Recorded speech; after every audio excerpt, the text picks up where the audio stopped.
Le Tchalou volley est ambitieux et les résultats donnent raison à ses dirigeants. 10 matchs joués, 9 victoires et une seule défaite pour l'équipe première féminine. Le club veut monter en Ligue A, l'élite nationale. La formation reste toutefois une priorité. Et pour dresser un premier bilan cette saison, j'ai le plaisir d'accueillir Hugo Blairon, le patron sportif du club. Bonsoir Hugo. Alors pas de chance, on vous a invité 2 jours après le premier revers en championnat. Oui, c'est vrai. C'est vrai que malheureusement, on a perdu notre premier match ce week-end. C'est la première fois où on a eu un petit peu un off-day de l'équipe. Mais maintenant, il faut laisser à notre adversaire ce qui lui revient. Les autres ont fait un très très bon match. Oui, petit accro, rien de bien grave. Non, non, bien entendu.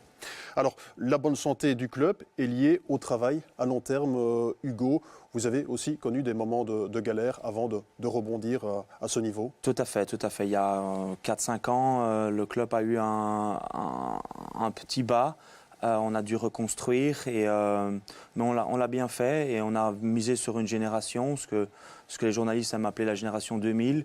Et c'est cette génération-là qui est aujourd'hui dans l'équipe première. On travaille vraiment beaucoup et force est de constater que les résultats sont là. Oui, jeune génération, la plupart de vos joueuses sont aux études. D'après vous, quelles sont les clés pour mener de front carrière sportive et études? Là, je m'adresse à un ancien pro.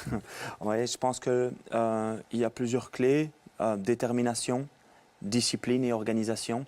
Je pense qu'à partir du moment où on sait vraiment ce qu'on veut dans la vie et qu'on sait que l'école n'est finalement au jour d'aujourd'hui pas négociable, on trouve les moyens de s'organiser et de pouvoir mettre les choses en place afin d'obtenir un diplôme et de quand même pouvoir s'entraîner énormément.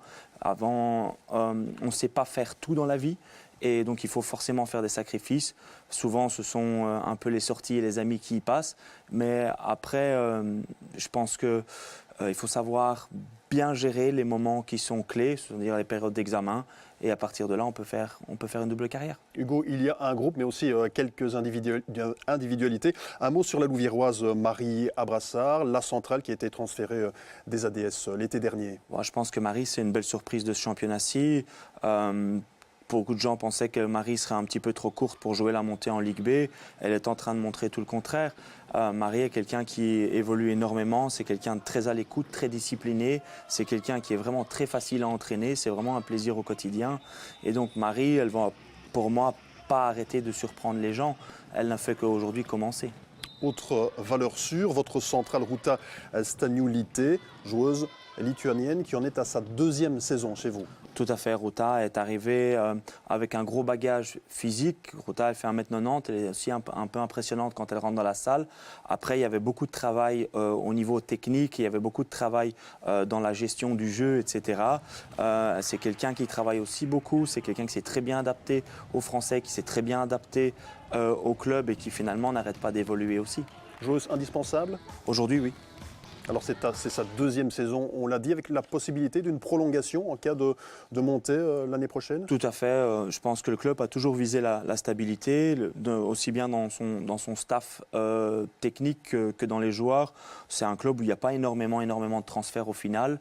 Et on va viser la pérennité, c'est-à-dire qu'on a commencé à travailler avec Ruta et on va essayer de travailler avec Ruta le plus longtemps possible. Alors en coupe, vous avez eu la possibilité de jouer contre Gand, un club du top 4 de la Ligue A.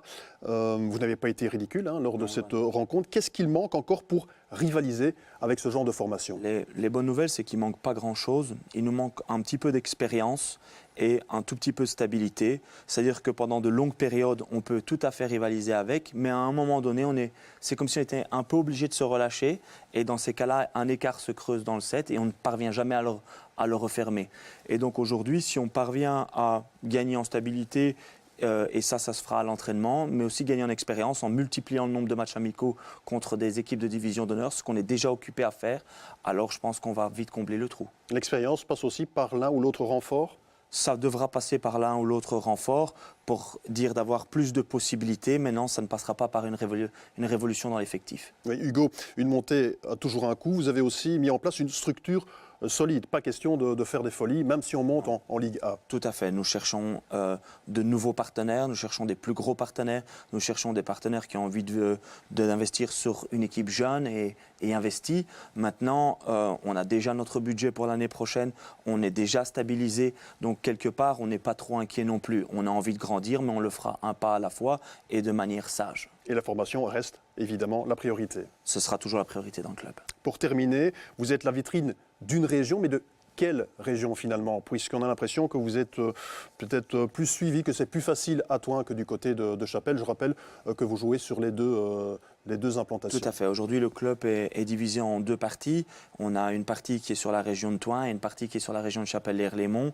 La majeure partie des jeunes du club sont aujourd'hui à Chapelle-lès-Relémont, mais la majeure partie des investissements sont aujourd'hui dans la région de Thoin. On a une nouvelle salle qui est en construction à Tuilly et évidemment, cette salle est faite pour accueillir une équipe en division d'honneur. Donc, la tentation de pouvoir déplacer l'équipe première est là. On était déjà en train d'utiliser les deux salles sur l'équipe première. Maintenant, il est très fort probable que la répartition s'agrandisse et qu'on aille un petit peu plus à Thoin qu'à Chapelle. Merci Hugo Blairon d'avoir répondu à notre invitation et puis j'espère vous retrouver au mois de mars pour évoquer le titre. J'espère.